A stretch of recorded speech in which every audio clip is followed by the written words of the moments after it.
कि पिछले रिवाइज कर देता हूँ कि स्टूडेंट अटेंडेंस रजिस्टर के अंदर हमें एडमिशन ऑर्डर के मुताबिक करना चाहिए। हेल्थ जो कि एक ज़रूरी है, फिजिकल एक्टिविटीज के जरिए ही हेल्थ हमारी बेहतर हो सकती है। तो ये स्कूल करिकुलम का जो है वो इसको होना चाहिए, हिस्सा होना चाहिए। The activity that may be arrange for the emotional development of learner.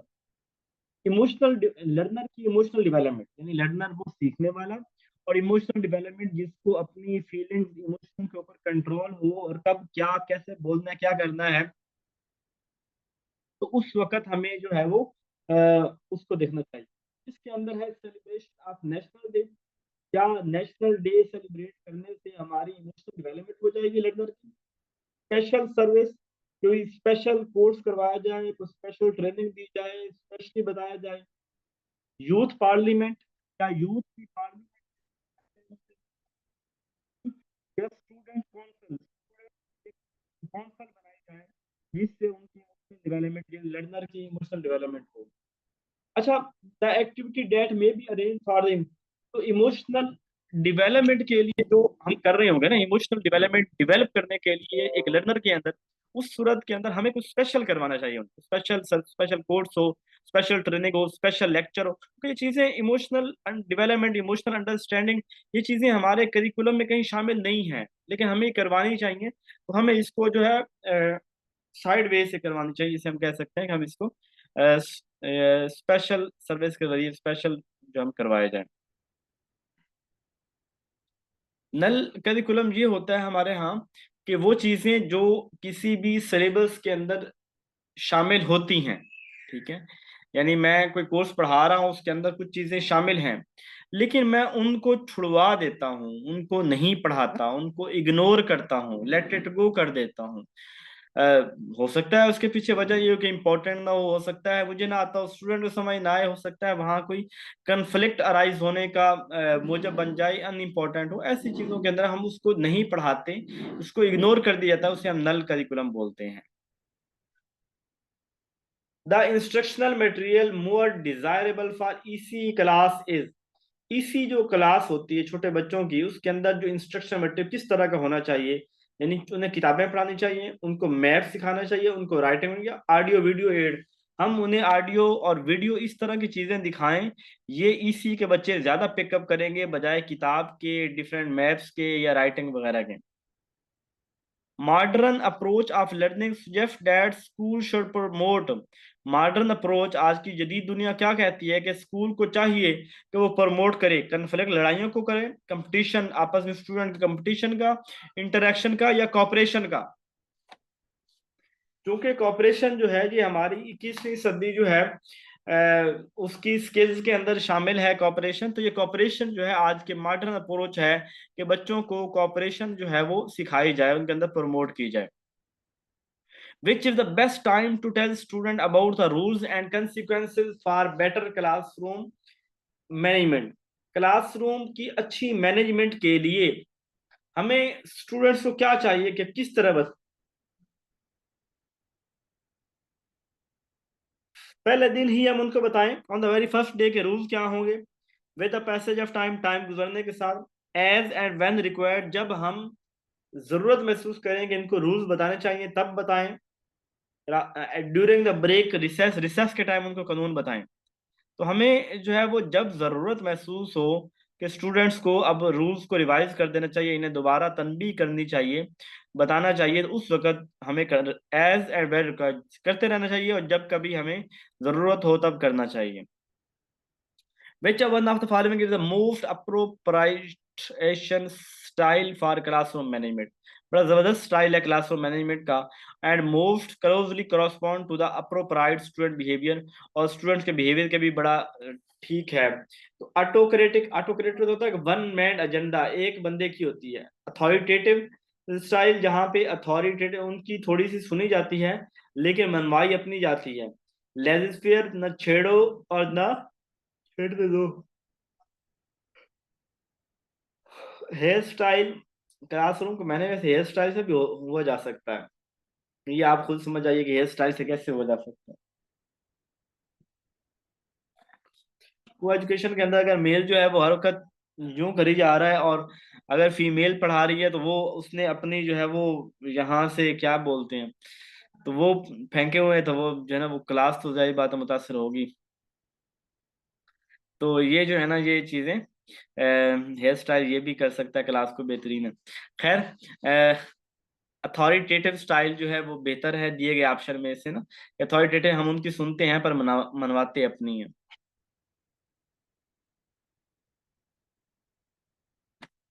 Which of the following is the best strategy to manage disruptive behavior more effectively in class? Class के अंदर कोई रुकावट पैदा करने वाला डिसरप्टिव जो बिहेवियर है उसको कैसे जो है ना मैनेज किया जा सकता है। फाइन ऑफ पेनल्टी, उनको फाइन कर दें। नॉन वर्बल क्लूज, उनको चुप चुप कर इशारे करें कि बंदा बन जाए। इंडिविजुअल कंटेक्ट, उस जो इनफरादी बंदा जो डिसरप्शन वाला माहौल क्रिएट कर रहा है उसको जाके मिले। पेरेंट्स मीटर, उनके उसके बच्चों को जा उसके पेरेंट्स को जाके मिले।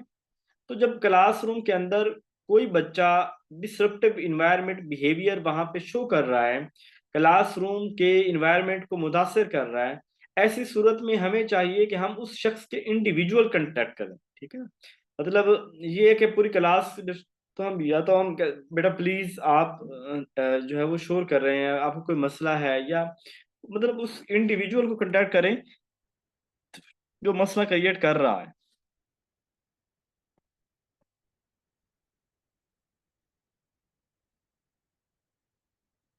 Which one of the following, अब स्टार्ट से कर रहे हैं, स्टार्ट से। नहीं नहीं नहीं नहीं नहीं, नहीं। असल में सॉरी, मैंने इसको नंबरिंग में ठीक दे दूंगा। हम स्टार्ट से नहीं कर रहे हैं, हम 3501 से कर रहे हैं। मैं इसको जो है ना नंबरिंग कल ठीक कर दूंगा। ठीक है, नंबरिंग इसकी मैंने नहीं दी, तो नंबरिंग मैं कल ठीक कर दूंगा। तो हम बेसिकली 3501 से आगे चल रहे हैं। ठीक है। Which one of the following sets of reflects most appropriate student behavior as an outcome for of the better classroom management? कौन सी जो है ना क्लासरूम के लिए एक जबरदस्त है एक चीज ना, क्या होगी इनमें से। आप क्लासरूम में गए हैं, सबसे पहली चीज के बच्चे क्या अटेंटिव हैं? जी अटेंटिव है। आपकी तरफ फोकस कर रहे हैं, यानी वो फुली तवज्जो से हैं। ठीक है। हर चीज अरेंजमेंट के साथ है क्लासरूम में, जितने आपके पास जो पढ़ाना है लेसन गैजेट्स इन सारे को तरतीब के साथ है। एक ये चीजें होनी चाहिए। अब ये पहले एक्टिव है, तरतीब बाद में लग रही है, कोई कंफ्यूज है, ये चीजें नहीं। हाइपर एक्टिव, कोई गुस्से में है, ये भी नहीं। टॉकटिव, कोई बोली जा रहा है, अनरूली, कोई रूल को फॉलो नहीं किया जा तो पहले वाला जो ऑप्शन है ये ठीक है कि क्लासरूम में बच्चे अटेंटिव हों, फोकस्ड हों, हर चीज प्रॉपर अरेंज हो, हर चीज प्रॉपर ऑर्डर के साथ हो, तो वो क्लासरूम एक अच्छा है और वहां पे वो यानी बेहतर मैनेजमेंट की सूरत के अंदर है। Pin drop silence is the dash notion for better classroom management. ये कहते हैं ना पिन ड्रॉप साइलेंट होनी चाहिए, या कुछ टीचर्स की क्लास बड़ी पिन ड्रॉप साइलेंस होती है, नहीं वहां बिल्कुल खामोशी होती है। क्या ये आज की टर्म है? अच्छा, क्या वैसे बताएं, क्या पेडागोजी कहती है कि जो है ना वो पिन ड्रॉप साइलेंस होनी चाहिए? यानी पेडागोजी तो कहती है जिस क्लासरूम के अंदर रौनक हो, जहां बच्चे बोल रहे हो, वो एक अच्छा क्लासरूम है, कि इट मीन के कुछ क्रिएटिविटी जो है वो शो हो रही है। अगर जिस क्लास में सन्नाटा हो, जिस क्लास में खामोशी हो, पेडागोजी इसको पसंद नहीं करती। ठीक है। तो ये वाला पेन ड्रॉप साइलेंस ये पुराने जमाने में होता था, जिसे हम ट्रेडिशनल बोलते हैं। क्या बोलते हैं? ये ट्रेडिशनल है, कि यानी यहाँ पे बिल्कुल सन्नाटा सा है, यहाँ पे पेन ड्रॉप साइलेंस है, तो ये ट्रेडिशनल टर्म है।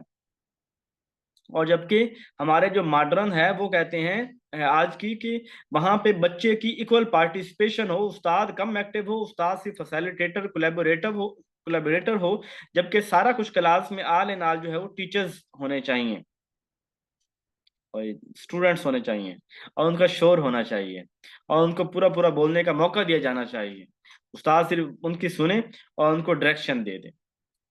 Co-curricular activities are part of schooling are collegiate life but fall outside of। co-curricular activities जो हैं ये स्कूल का हिस्सा हैं, लेकिन ये आउट पाई कैसे पाई जाती हैं? रेगुलर करिकुलम के अंदर शामिल है? नहीं। स्कूल एक्टिविटीज के अंदर शामिल हैं? जी शामिल हैं। होम स्कूल एक्टिविटीज के अंदर शामिल है? नहीं। स्कूल लाइफ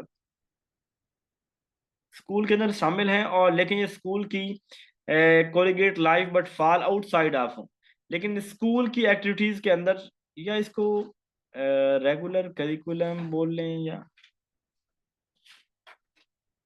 स्कूल एक्टिविटी ठीक रहेगा ना इसका?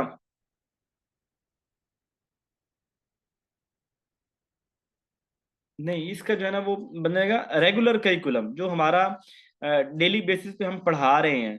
तो जो करिकुलम एक्टिविटी, चूंकि नो डाउट को करिकुलर एक्टिविटीज जरूरी हैं, लेकिन रेगुलर करिकुलम का हिस्सा नहीं होती, ठीक है। लेकिन रेगुलर जो हम क्लास में डेली बेसिस पे सबक पढ़ा रहे हैं, सबक का हिस्सा नहीं होती, बल्कि वो एक्स्ट्रा आती हैं। स्कूल की एक्टिविटीज के अंदर सारी होती हैं, करिकुलर, को करिकुलर और करिकुलर सारी एक्टिविटीज उसके अंदर होती हैं। The theme of all-roundness of modern education cannot be achieved without, तो ऑल राउंडनेस ऑफ यानी मॉडर्न एजुकेशन को हम अचीव नहीं कर सकते विद, किसके बगैर नहीं कर सकते? पर्सनल एक्टिविटीज, रीजनिंग एक्टिविटीज, को करिकुलर एक्टिविटीज या सोशल एक्टिविटी। मॉडर्न एजुकेशन को हम सोशल एक्टिविटीज के बगैर अचीव नहीं कर सकते। यानी आज की दुनिया के अंदर आज की एजुकेशन हमें जो है कोलैबोरेशन, कॉपरेशन, सोशल एजुकेशन उसको ज्यादा अहमियत देती है। तो बगैर सोशल एक्टिविटीज के, बगैर सोशल जो है वो हुए, हम जो है वो मॉडर्न एजुकेशन आज की अचीव नहीं कर सकते। For enhancement of social skills teacher में arrange which are the following activity. Enhancement of social skill, अपनी सोशल स्किल को इन्हांस करने के लिए टीचर को क्या करना चाहिए? ये नहीं, which are the following activity. Debate competition करवाए, क्रिकेट करवाए, study trips, museum, community work करवाए।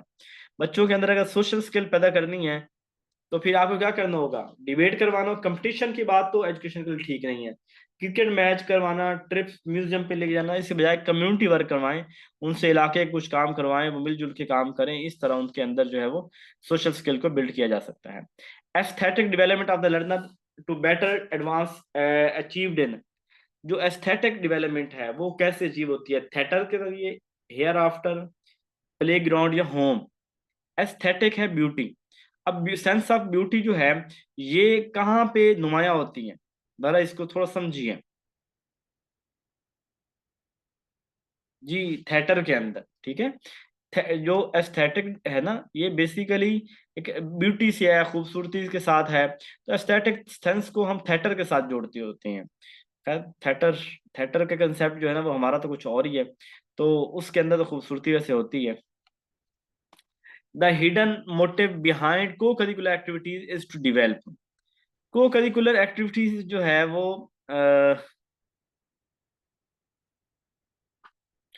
Hidden motive behind co curricular activities के पीछे क्या मोटिव होता है? कि बच्चों के अंदर सेल्फ कॉन्फिडेंस आ जाए, एकेडमिक एबिलिटीज आ जाएं, लर्निंग स्किल आ जाएं, या डिफेंसिव स्किल आए। यानी हिडन करिकुलम वो होता है जो एनवायरनमेंट के साथ। तो जो बिहेव हम करिकुलर सीख रहे हैं उसके अंदर हमारे क्या एकेडमिक एबिलिटीज नहीं, देखें जो हिडन है ना, हिडन वो चीजें जो पढ़ाई नहीं जाती। और को करिकुलर एक्टिविटीज का हिडन में ये होगा कि हमारे पास सेल्फ कॉन्फिडेंस आ जाए। ठीक है, क्या आ जाए? सेल्फ कॉन्फिडेंस आ जाए। यानी हम जो है वो स्पोर्ट्स और ये वाली चीजें इसलिए करवा रहे होते हैं कि हमारे बच्चों के अंदर उन्हें कोई अपनी जात से बाहर निकलने का उन्हें मौका मिले। को curricular and extra curricular co-curricular and extracurricular activities help student learn aspects of discipline। तो करिकुलर को करिकुलर के किस किस एस्पेक्ट से सेग्रीगेट करना, कि उनको अलग अलग किया जाए। ये स्टूडेंट्स को जो है ना उनके उनको अलग अलग करना। सेग्रीगेशन एक नेगेटिव वर्ड है, ये पेडागोजी इसको एक्सेप्ट नहीं करती। इंटीग्रेटेड, सेल्फ रेगुलेटेड, ये कम्पिटेटिव, कम्पिटेटिव भी नेगेटिव वर्ड है, ठीक है। कंपटीशन वाला पेडागोजी में ये मुनासिब वर्ड नहीं है, सेग्रीगेटेड भी नहीं है। Self regulated, integrated. अब थोड़ा सा इस सवाल को समझें। को curricular activities and extra curricular activities, को करिकुलर एक्स्ट्रा करिकुलर एक्टिविटीज एक ही होती हैं, ठीक है। यानी करिकुलम के बाद होती थी को या एक्स्ट्रा, एक ही बोलती है, तकरीबन सेम है। हेल्प स्टूडेंट लर्न, स्टूडेंट की मदद करते हैं कि learn dash aspect of discipline के इंटीग्रेटेड। अपना सेल्फ रेगुलेटेड डिसिप्लिन नहीं सीखना, वो तो देखो, जो अगर अपना सीखना हो ना तो वो हमको किताब पढ़ के सेल्फ डेवलपमेंट की करेंगे। जब हमने सोसाइटी के साथ और काम करने हैं, को करिकुलर घर पे बैठ कर नहीं होता ना, को करिकुलर तो लोग के साथ होता है। जब हमने उनके साथ काम करना है, तो उनके साथ काम करते हुए हम जो सीख रहे होंगे, हम एक होलिस्टिक इंटीग्रेटेड यानी बहुत सी चीजों को मिला के और जिंदगी जीने का सलीका सीख रहे होंगे। अपनी जात अगर होती ना तो वो को करिकुलर के अंदर नहीं आता। को करिकुलर एक्स्ट्रा करिकुलर लोगों के साथ उसका ताल्लुक है। खैर बदल होल जब हम चीजों की ओवरऑल चीजों के बारे में जान रहे होते हैं तो वो इंटीग्रेटेड होता है। The dash is an example of extra curricular activities. कौन सी एक्स्ट्रा करिकुलर एक्टिविटीज की एग्जाम्पल है? साइंस मेला, एथलेटिक्स, स्पीच, ऐसे राइटिंग कंपटीशन। कौन सा जो है वो एक्स्ट्रा करिकुलर? जी बिल्कुल, साइंस फेयर अपनी एजुकेशन हो सकती है, स्पीच एजुकेशन में से हो सकती है, ऐसे वर्ड। तो जो एथलेटिक्स है ना, ये हमारी एक्स्ट्रा करिकुलर एक्टिविटीज के अंदर आएगी। विच of the following is not a को करिकुलर एक्टिविटी? कौन सी को करिकुलर एक्टिविटीज नहीं है? मॉर्निंग असेंबली, मॉर्निंग असेंबली को करिकुलर एक्टिविटीज है, एक्स्ट्रा है ना। स्पीच कंपटीशन, ये जो है वो स्पीच ये भी एक्स्ट्रा ही आता है। फिजिकल ट्रेनिंग, ये भी जो है वो एक्स्ट्रा करिकुलर में आता है। Parents teacher meeting, parents teacher meeting जो है ना, ये कोई एक्टिविटीज नहीं है, को करिकुलर एक्टिविटीज नहीं है, ये तो एक वैसे एक होता है, एक तरीकेकार है, तो ये जो एक्स्ट्रा ये वाला होगा, ठीक है।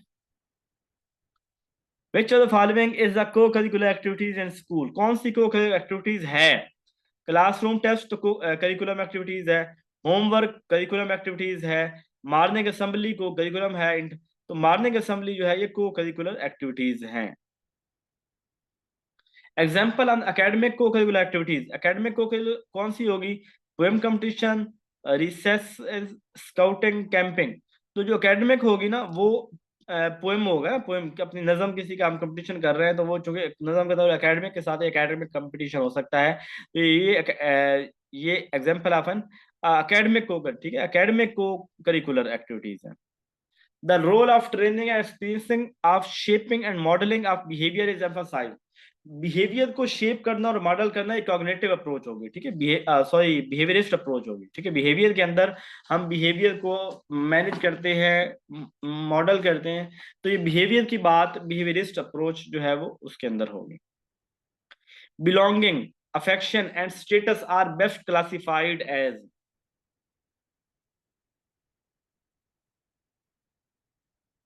Belonging, affection and status are best classified. किसी के साथ आपका कोई ताल्लुक है, किसी के साथ आपकी कोई मोहब्बत है, कोई आपका स्टेटस है, तो ये सारी के पीछे ना कोई वजह होगी, ठीक है। तो जैसे कहते हैं, कोई किससे तो नहीं यार, सारे ताल्लुक रिश्ते क्या है, मतलब के। खैर हर चीज के पीछे कुछ ना कुछ मोटिव होता है। ईच एंड एवरीथिंग जो है वो उसके पीछे कोई ना कोई मकसद होता है जिसकी बुनियाद पे हम कर रहे होते हैं। माइक्रो टीचिंग, माइक्रो टीचिंग क्या है? टीचिंग मेथड है, टीचर का लेसन प्लान है, अफेक्शन डोमेन है, साइकोमोटर लेसन प्लान है। इसके दो आंसर बन रहे हैं। तो एक तो ये कि जो माइक्रो टीचिंग है ना, ये इसको भी टीचिंग मेथड अब भी है, ये टीचिंग टीचर ट्रेनिंग स्किल है। टीचर्स को कैसे पढ़ाना है, टीचर्स को क्लासरूम के अंदर कैसे पढ़ाना है, उसके मुतालिक इसके अंदर जो है वो बात हो रही होगी, ये टीचिंग में। तो टीचर ट्रेनिंग स्किल है, तो इसे टीचिंग मेथड भी कह सकते हैं, कि बेसिकली एक टीचिंग मेथड की एक ट्रेनिंग है। और क्योंकि हम इसको जब पढ़ते हैं ना, तो हम इसको टीचिंग मेथड वाले चैप्टर में ही पढ़ रहे होते हैं। दूसरी इसको साइकोमोटर लेसन प्लान भी कहते हैं। साइकोमोटर ये कि देखिए, आप ना कोई काम करके, कोई काम फिजिकली करके परफॉर्म करके सीख रहे होते हैं। जैसे वो था, आपने इंट्रोडक्शन क्लास में कैसे करवाना है, आपने मतलब वो सारी चीजें खुद करके सीख रहे होते हैं, खुद करके सीख रहे होते हैं वहां भी इसके अंदर। तो ये साइकोमोटर लेसन प्लान भी हो सकता है, ठीक है। अब कौन सा लगाऊं जी? ए लगाऊं कि डी लगाऊं? हाँ जी, टीचर लेसन प्लान अफेक्शन में नहीं है। साइकोमोटर भी बनता है कि वो परफॉर्म करके स्किल सीखी जाती हैं, और टीचिंग मेथड भी बनता है कि अब टीचर जो है वो टीचर ट्रेनिंग स्किल है प्रॉपर इसके अंदर सिखाई जाती। तो इसको टीचिंग मेथड के तौर पर भी लिया जाता है, लेकिन ये प्रॉपर सिर्फ उस वक्त पढ़ाने का, स्टूडेंट को पढ़ाने का तरीका नहीं है। चलें जी, आपकी मान लेते हैं।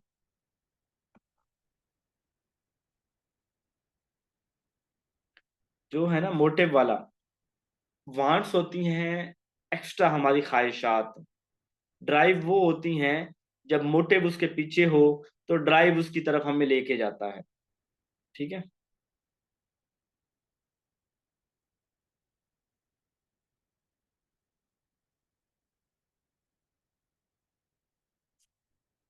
अब स्टेटस लेने की भी तो कोई वजह हो सकती है। मेरे नज़दीक ना जो हम जो बोलते हैं ना वांट्स, तो वांट्स के अंदर ना कहीं हम उस चीज़ को ये शो कर रहे होते हैं कि ये चीज़ मेरे लिए इतनी ज़रूरी नहीं है, मुझे ना भी मिली तो मुझे कोई फ़र्क नहीं पड़ता। ठीक है, तो मैं ख्वाहिश है, मेरी डिज़ायर है कि मेरे पास ये होनी चाहिए।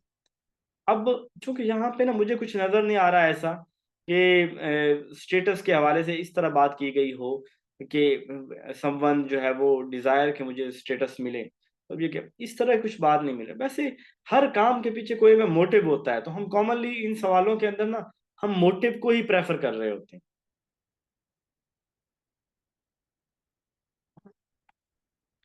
चलें। Assessment in is a general term. Assessment general term है that includes the full range of, ये मैंने ना इस डेफिनेशन का रट्टा लगाया हुआ है, मैंने ये पहले भी करवाई हुई थी, चूंकि आपका सवाल दोबारा मुझे मिला तो फिर मैंने इसको दोबारा अगेन शामिल कर दी। तो ये जो फुल रेंज वाली डेफिनेशन आती है ना, मैंने इसको रट्टा लगाया हुआ है लेन एंड ग्रोनलैंड। ठीक है, यानी कि असेसमेंट एक जनरल टर्म है कि इसके अंदर हम असेस करते हैं, गेन इंफॉर्मेशन और स्टूडेंट्स की लर्निंग की इंफॉर्मेशन ले रहे होते हैं। तो लेन एंड ग्रोनलैंड ने इसकी डेफिनेशन दी थी। Full range of procedure, full range की बात हो, असेसमेंट की डेफिनेशन हो, लेन एंड ग्राउंडलैंड के लगा देना। The process of helping individual to make life adjustment at home, school, other phase of life, किसी इंफरादी बंदे की मदद करना कि वो जिंदगी कैसे गुजारे अपने घर में, स्कूल में, अदर फेज ऑफ लाइफ, तो इसे हम क्या बोलते हैं, ये काउंसलिंग होता है। जहाँ इंफरादी बंदा होता है ना वो काउंसलिंग होता है।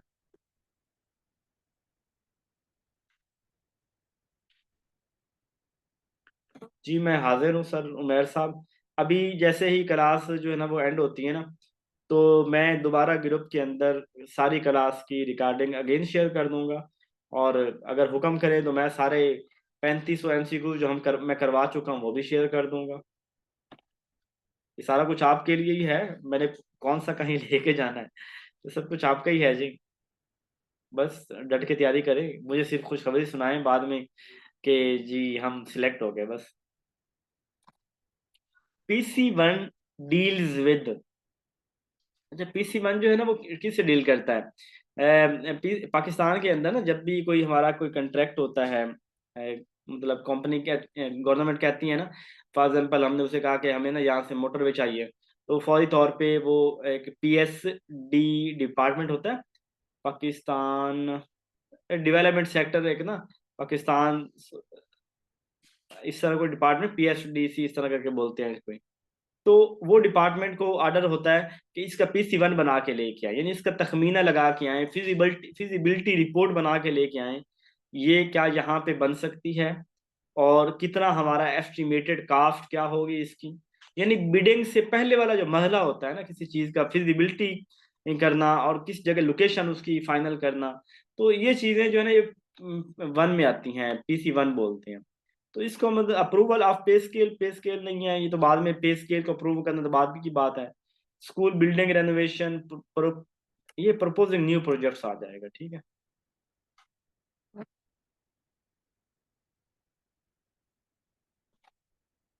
Types of leader lets subordinates know what is expected of them by setting performance standard refer to. Leader की वो टाइप जो अपने सबऑर्डिनेट से एक्सपेक्ट करता है कि उनके लिए एक स्टैंडर्ड तय किया जाए और वो स्टैंडर्ड के उस स्टैंडर्ड के ऊपर अपनी परफॉर्मेंस को लेके आए, यानी अपनी उनकी परफॉर्मेंस उस स्टैंडर्ड क्राइटेरिया के ऊपर पूरी उतरनी चाहिए। तो ये कौन बात करता है, ये किसके अंदर आएगा? सपोर्टिव लीडरशिप में होगा, पार्टिसिपेटिव लीडरशिप होगी, डायरेक्टिव होगी, या अचीवमेंट ओरिएंटेड होगी? जी, तो ऐसी जो लीडरशिप होगी ये डायरेक्टिव होगी। देखिए यहाँ पे ना, जिस उसने कहा ना स्टैंडर्ड, एक स्पेसिफिक एक स्टैंडर्ड है, इस स्टैंडर्ड के ऊपर किसी शख्स की को लीडरशिप में पूरा उतरना है। वो आपसे उम्मीद कर रहा है कि आपकी परफॉर्मेंस ऐसी हो कि जो स्टैंडर्ड के हो, यानी किसी तरफ डायरेक्ट कर रहा है आपको कि आपको इतना होना चाहिए। तो उस सूरत उस वजह से हम इसकी क्या लगाएंगे, डायरेक्टिव लगाएंगे। Name the method which deal with only one person at a time and promote his adjustment, जो एक टाइम में ना सिर्फ एक बंदे को डील करती है और उसके बाद जो ना उस उसी को देखती है, बाकियों को एक टाइम के अंदर नहीं देखती। अब ये सवाल बड़ा कंफ्यूजन वाला है। एक तो पहले हम इसको निकालते हैं ना, जो वीक डिस्ट्रक्टर है, जैसे एक्सपेरिमेंटल मेथड। तो एक्सपेरिमेंटल मेथड के अंदर तो हम तजर्बा कर रहे होते हैं, तो तजर्बा एक पे नहीं होता, तजर्बा बहुत सौ पे होता है। यानी यहाँ पे हम ओनली वन पर्सन की बात तो है नहीं, इसको निकालते हैं।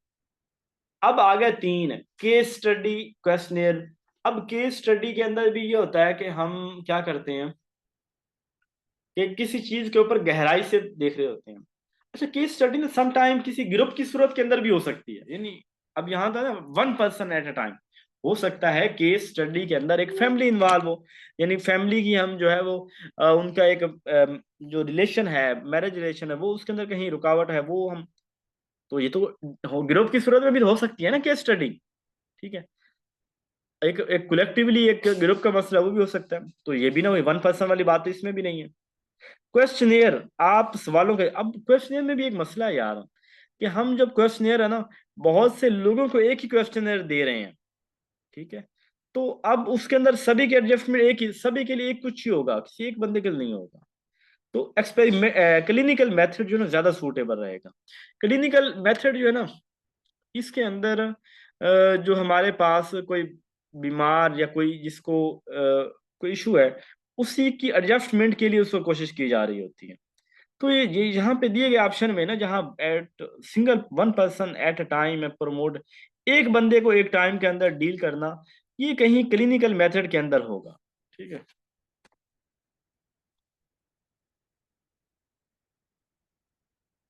बाकी ये थोड़ा बहुत केस स्टडी भी घुमाता है, क्वेश्चनियर भी घुमाता है, लेकिन क्लिनिकल कमला एक ही होता है, सारे कमले नहीं होंगे।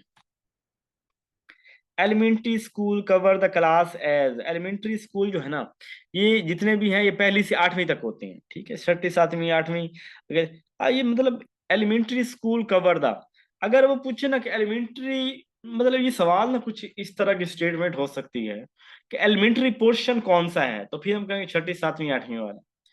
एलिमेंट्री स्कूल की बात हुई है ना, तो जो भी एलिमेंट्री स्कूल है, अगर आए ना, जैसे हायर सेकेंडरी स्कूल था, हायर सेकेंडरी, हर हायर सेकेंडरी स्कूल में पहली से बारहवीं तक क्लास है, हर सेकेंडरी स्कूल में पहली से दसवीं तक क्लास है, हर जो है वो एलिमेंट्री स्कूल में पहली से आठवीं तक क्लास है।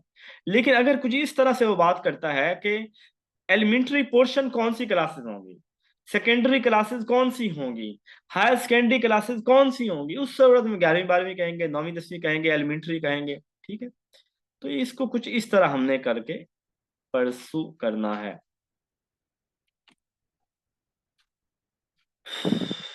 Benevolent fund has no concern with the government employ of grant. Benevolent fund का ना गवर्नमेंट के साथ कोई ताल्लुक नहीं है। स्कॉलरशिप टू इम्प्रूव, तो किसका नहीं है, अब ये बच्चों को स्कॉलरशिप मिलती है, ये ठीक है। Funeral charges of family, family की फनरल चार्ज उनको मिलते हैं, वो भी ठीक है। मैरिज ऑफ डॉटर, डॉटर लड़की की बेटी की शादी के लिए पैसे मिलते हैं, वो भी ठीक है। परचेज ऑफ कार और मोटरसाइकिल, मोटरसाइकिल या कार खरीदनी हो तो बेनिफिट फंड वो नहीं मिलता भाई।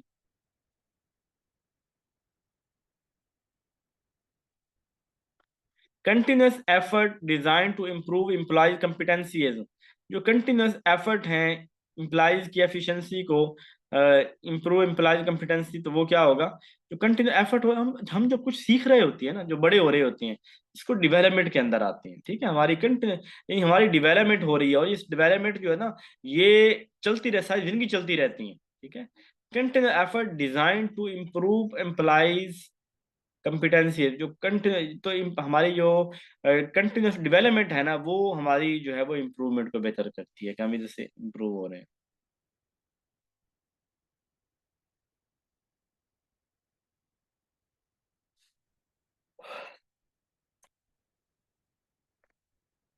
कंटिन्यूस ट्रेनिंग, गाहे बगाए हम रिफ्रेशर या कोर्सेज वगैरह करवाते हैं, वो भी बेहतरी के लिए ही होती हैं, एम्प्लॉयज की एफिशिएंसी को बेहतर करने के लिए होती हैं। लेकिन इसका डेवलपमेंट देखना, ये डेवलपमेंट का वर्ड बड़ा ब्रॉडर है, एजुकेशन इसको बड़ा पिक करती है डेवलपमेंट के वर्ड को, तो उस वजह से करके ना डेवलपमेंट मुझे ज्यादा लगता है कि एक बड़ा वर्ड है, ये बहुत सी चीजों को अपने अंदर संभाल लेती है।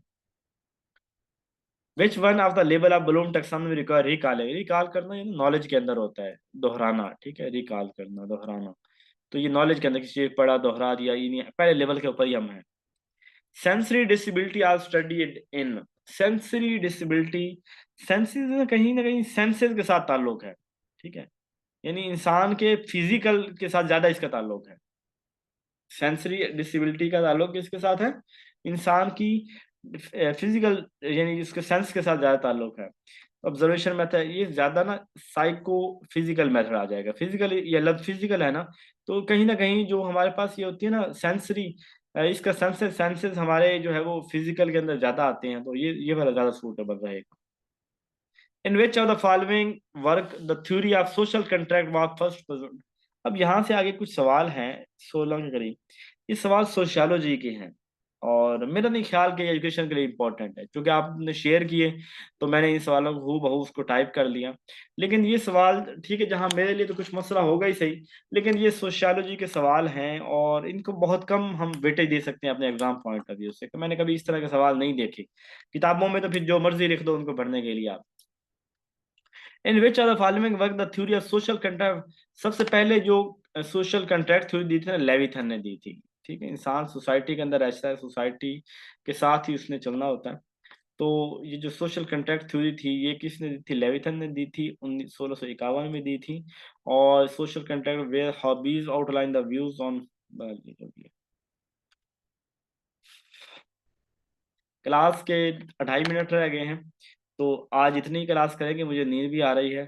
और ये एजुकेशन के नहीं है, आपने शेयर कर दिए हैं, मैंने इसको शामिल कर दिए हैं। एजुकेशन में कहीं आ जाते हैं जबरदस्ती घुसेड़े तो, क्योंकि सोशियोलॉजी भी एजुकेशन की एक एस्पेक्ट है, लेकिन इसको कोई ज्यादा अहमियत नहीं दी जाती। ठीक है। Who among the following thinker is not associated with the theory of social contract? कौन? ये कुतिया जो है ना, कुतिया कुटालिया कुटालिया, ठीक है, अब जो भी है इसका पुट्ठा सीधा नाम जो है ना, तो ये वाला इसका ताल्लुक सोशल कंट्रैक्ट थ्योरी के साथ नहीं है। हॉबीज, लॉक, रोसो, इन सब का ताल्लुक सोशल कंट्रैक्ट थ्योरी के साथ है। इन सिंपल सोसाइटी, सादा सोसाइटी के अंदर deviation from an appropriate day to day behaviour, अपने मकसद से डेविएट कर जाना, यानी अपनी, यानी मैं एक इलाके के अंदर रहता हूँ ना, तो वहाँ हम कुछ एक रिचुअल्स हैं, कोई आदतें हमारी हैं, सारे जो करते हैं, अब मैं वहां पे उनसे डेविएट करता हूँ, मतलब वहाँ सारे कपड़े पहनते हैं, मैंने जीन्स पहनना शुरू कर दी है। वहाँ सारे फौतकियों पे जो है ना वो रो रहे होते हैं और मैं वहां जाके हंस रहा होता हूँ। तो अब कुछ ऐसी चीजें हैं जो मैं डेविएट कर रहा हूँ अपने बिहेवियर को, और वो बिहेवियर हमारे सोशल कंट्रोल के हवाले से। अब ऐसे क्या होगा, ये क्या वो रेडिकूल होंगे, यानी वो अजीब मुझसे खेल बात होगी, बिल्कुल ठीक बात है। और इसमें गॉसिप्स वगैरह जो है ये भी लोग बातें भी करेंगे हमारे ऊपर, लोग हमारे ऊपर हंसेंगे भी, लोग हमारे ऊपर बातें भी करेंगे। माइल्ड ऑस्ट्रसिज्म, इसमें भी थोड़ा ऐसा ही है कि लोग हमें हमारे बारे में थोड़ा अजीब से गुमान करेंगे, अजीब सोचेंगे। और हमारी एक, तो जब भी आप कुछ नया करेंगे तो सारी बातें होंगी कि आपका मजाक भी उड़ेगा, आपकी जो है वो गॉसिप्स भी होंगी और इस तरह की चीजें होंगी। ठीक है। The essential attribute of state are, state के लिए जरूरी क्या चीजें हैं? पॉपुलेशन जरूरी है, गवर्नमेंट, सोवेरेंटी, हुकूमत भी होनी चाहिए, गवर्नमेंट, पॉपुलेशन, सब कुछ होना चाहिए। तो एक एसेंशियल एट्रीब्यूट, स्टेट के एसेंशियल एट्रीब्यूट सारे हैं। चलिए 37 सवाल हो गए। 13 और दिल तो था, लेकिन ऐसे दिल कर रहा है कि रेस्ट कर लिया जाए, कल कर लेंगे। बहुत थक लिया आज के दिन जो है ना, बहुत काम कर लिया। ओके, बाकी कल करते हैं इंशाल्लाह।